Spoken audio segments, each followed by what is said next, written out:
Adam's face shone with anger, and he started destroying everything in the house. His second brother rushed out of the room when he noticed this and tried to stop him. As he tried to hold his hands and caution him, he rushed into the kitchen, picked up a knife, and stabbed his brother. His body laid there as he becomes lifeless. He went ahead to the room of his third brother, who was sleeping on the bed. Adam tiptoed in gently and stabbed his brother to death. The story began in the heart of a vibrant village, nestled between lush green forests and winding rivers, where a woman known to all as Mama Boys lived. Mama Boys was rich to an extent. She is also blessed with 4 strapping sons. Adam, the eldest, was 16 years old, followed by his brothers, aged 15, 13, and 12, respectively. Mama Boy's life was a testament to her hard work and resilience, having lost her husband at a tender age. Despite the challenges, she had built a comfortable life for her children, providing them with all the necessities and luxuries, including a television, a rare commodity in the village. Only people who are rich could afford a television in their village, and so the television became a magnet, drawing in the children from the neighborhood, especially Mama Jummy's 2 children, Jummy and Taiwo. Mama Jummy, a widow like Mama Boys, worked tirelessly on her farm, cultivating plantains, cashews, and oranges. Every afternoon, after a long day's work, her children would rush to Mama Boy's house to watch television and play with their friends. This had been going on for a while, fostering a cordial relationship between the 2 mothers. Mama Boys would often remark on how well-behaved Mama Jummy's children were, and Mama Jummy would express gratitude for the kindness shown to her children. However, one fateful day, Mama Boys returned from work to find her radio missing. She always listens to the radio anytime she got back from work. She searched every nook and cranny, but couldn't find it anywhere. She summoned all her 4 sons and questioned them accordingly. They all said they didn't know how the radio disappeared. Mama Boys, Haven trusted her sons so well, knew it's not possible for her sons to steal the radio. Just then, she went ahead to Mama Jummy's house, knocked heavily on the door, and called her out. "Mama Jummy!" she called out, her voice firm but laced with accusation. "I know my sons wouldn't steal from me. Your children are the only ones who come to my house. They must have taken my radio." Mama Jummy, taken aback by the accusation, vehemently defended her children. "My children would never steal. Not even a kobo. They're not thieves." The tension between the 2 women escalated as Mama Boys issued an ultimatum. "Tell your children to stay away from my house and return my radio within 3 days." With that, Mama Boys slammed the door on Mama Jummy's face and stormed off, leaving Mama Jummy feeling hurt and confused. Mama Jummy questioned her children, but they denied any involvement in the radio's disappearance. The 3-day ultimatum passed, and Mama Boys received no response from Mama Jummy. That same day, during sunset, Mama Boys visited an herbalist deep in the village. As she got there, she met the old man sitting on an old wooden chair, and the room was filled with smell of herbs and other herbal mixture.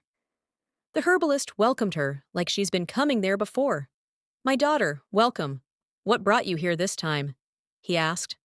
"Papa," she began, "I've been looking for my radio for the past 3 days now, and I'm sure Mama Jummy's children stole it because they are the only one who comes around to visit my sons at home, and my sons will never do such a thing, not ever since I've given birth to them." The old man, revered for his spiritual powers, listened intently as Mama Boys recounted the events.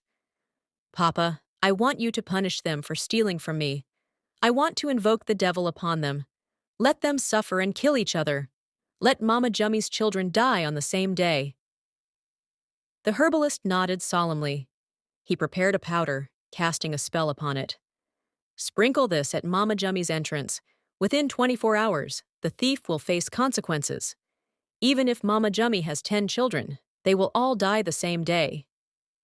"Yes, that's what I want," she exclaimed in excitement. Mama Boys left, determined to see justice served. The next morning, Mama Jummy left for the farm with her children. Mama Boys seized the opportunity to sprinkle the powder at Mama Jummy's entrance. She rushed there, sprinkled the powder at her entrance when no one was watching, and left afterwards. She went to work that day, expecting justice to be served before 24 hours, like the herbalist had said.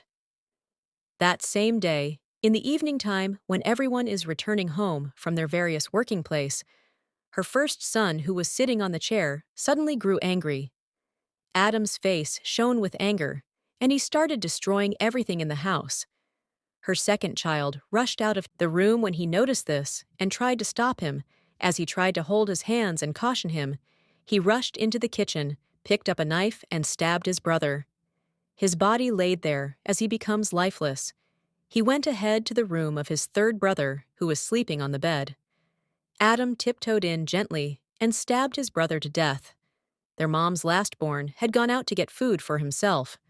As Adam sighted him coming, he hid at the back of the door, and immediately he came in, he hit him hard on his head with a big stick.